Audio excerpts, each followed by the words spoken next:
let's start. Okay, so just in case you missed Monday's class, I had mentioned that we have a website for our course, so let me remind you again. The website for our course is http://bridgeport.edu/CS440, no spaces. Okay, and the username is ubstudent1 and ubstudent 2011. Okay.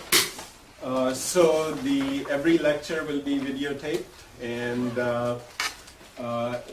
usually by Thursday or Friday we'll have the video of the lectures for the week, and you can download it from the website, or even better, stop by my office, or I'll put the information on the website so that instead of downloading, you can simply copy the entire video onto your machine. It will be a lot faster. Okay. Also, as I mentioned, we have a graduate assistant for the course. Her name is Sumaya. Did I spell it right? Yeah. Okay. And Sumaya is over here. Okay, and Sumaya has some office hours, so any help you need, Sumaya is excellent in C#. She will help you. So her office hours are Monday 4 to 6 p.m., Wednesday 4 to 6 p.m., and room F162. So this is the PhD cubicle area. So her office is in one of those cubes over there. So if you have any questions related to the assignment, related to not understanding any concept, please feel free to contact her. Let me put your email also. It's at the bottom. Okay, so the email for submitting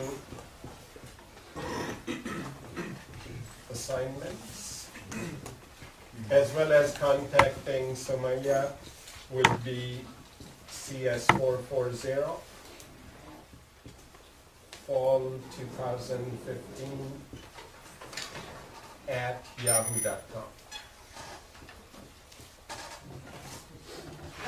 Okay. And by the way, I do not use Canvas for this course. Most of your other courses will be using Canvas. I prefer running everything on our own server and using Yahoo for email submissions. Okay? So you'll be submitting all your assignments, projects to this particular email address. And if you needed to contact Sumaya, you can just email to her at this. So I'll keep this and post it also on the website. Okay, so last time I gave you a little bit of a history of object-oriented programming, and I explained how we went from unstructured programming, okay, where we were writing straight line code and jumping from one place to another. Okay. Obviously, if we are writing large software, it will become very difficult to track what we are doing and very difficult to maintain and upgrade it. So, as I explained in the last lecture, from here we went to structured programming, where we reorganized this straight line code into small functions and subroutines. So the controlling point, or the starting point, is a function called main, and rest of the methods or rest of the code is divided into, for example, function 1, function 2, function 10, and so on, right? Of course, each one will have its own meaningful name. Okay, so we discussed that if we divided this, and we had guidelines over here, for example, less than 50 lines of code. Again, a guideline doesn't mean if you run 60 lines, the code will not work. So less than 50 lines of code in each function or subroutine, right? In the main, all it will do is call a function, have it compute something and bring back the answer, then call something else, bring back whatever it did. So this is how we wrote programs in the structured style. For example, to this day, when you write a C language code, you're writing pretty much in this style, okay? Now, we discussed that one of the disadvantages of this style was you can declare some variables at the top, which do not belong to a function, but outside the main, outside any function, and these are called global variables. Meaning, any function, any subroutine can go and change the value of the variable or modify the variable. Or read the variable or change the variable, right? So that causes unreliability in large software development. One day it was producing correct results, somebody went and changed one of the variables, it stopped working or stopped giving you the correct result. And those type of problems are very difficult to debug, right? So this is where we introduce the concept of object-oriented programming. So object-oriented programming essentially is a reorganization of the structured code where we take some of these variables, some of these global variables, and some of these functions or subroutines which are closely related to these variables, and package them into a virtual box, and we call it a class, and we give it some name. For example, there could be a class called student, right? We may take a few more of these variables, a few more of these functions or subroutines which are closely related to these variables, and again package them into a virtual box and give it some kind of a name. So for example, this could be a class called employee. Okay, and again, just to give you a very tiny example, what kind of variables we will put if we were creating a class called student. For example, every student has a first name, last name, ID, right, and so on, address, telephone, GPA, and so on, right? All those things will be our variables over here. What are the functions that are closely related to these variables?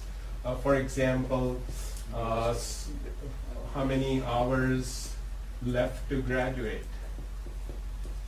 Okay, so that might be a function over here. If we needed to compute, for example, your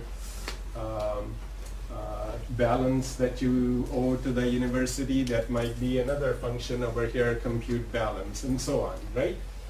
So very similar to an employee. What kind of data we'll have if we were creating an employee class, we can have the first name of the employee, last name of the employee, ID of the employee. If it is an hourly employee, how many hours worked? If again it's an hourly employee, what's the pay rate? Okay. Now, what kind of functions that will be closely related to this data? One function might be compute pay, and it may simply multiply the hours worked with the pay rate. One of the functions may be compute overtime. So if somebody works above 40 hours, maybe we pay time and a half. So whatever that formula is, we'll apply it over here and return that answer, right?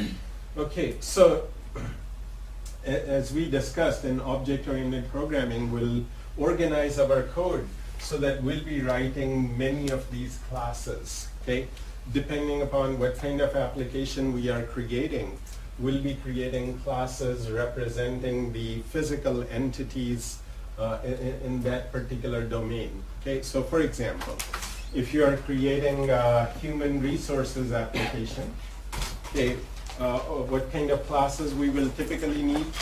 We will need, let's say, a class called employee, class called manager, a class called part-time employee, class called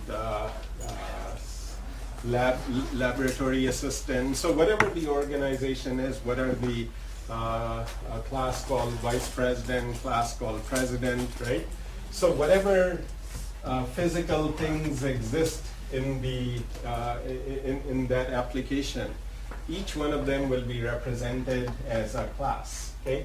Now, one of the especially if you're new to this kind of programming, okay, one of the difficulty that a lot of people have is understanding the difference between a class and an object. So let me very quickly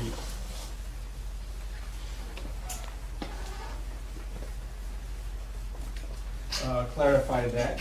Okay, so in object-oriented programming, first concept that we need is what is a class, okay, and what is an object. Okay, so think of a class as a template or as a category. Okay, for example, take a look over here. This is a marker, right? Yeah. This is also a marker. So this is also a marker. So I have 3 markers, right? So think of this way, we have a class called marker. So all it's defining is defining a category of physical entity, right? Okay, then further we may have several properties in this marker. Okay, what's the color of it? Okay, and again, the markers, you know, for example, this is a dry erase marker. Okay, so what is the capability of it? As an example, is it permanent or is it dry erase and so on, right? So what's the, when we write it, what is the thickness of the writing? You know, some are smaller markers, they are very thin. Okay, so for example, writing width or whatever, right? So these are the different properties a marker needs, right? So once we have created a marker, okay, if I have 3 markers, each one is different from the other, right? So then what we'll do is we'll create 3 objects of a class marker. So marker is the class. These are the 3 real entities, and those are what are called objects, right? So in popular object-oriented languages such as Java, such as C#, how do we create one object of it? Our syntax goes something like this. We will say marker M1 equal to new marker.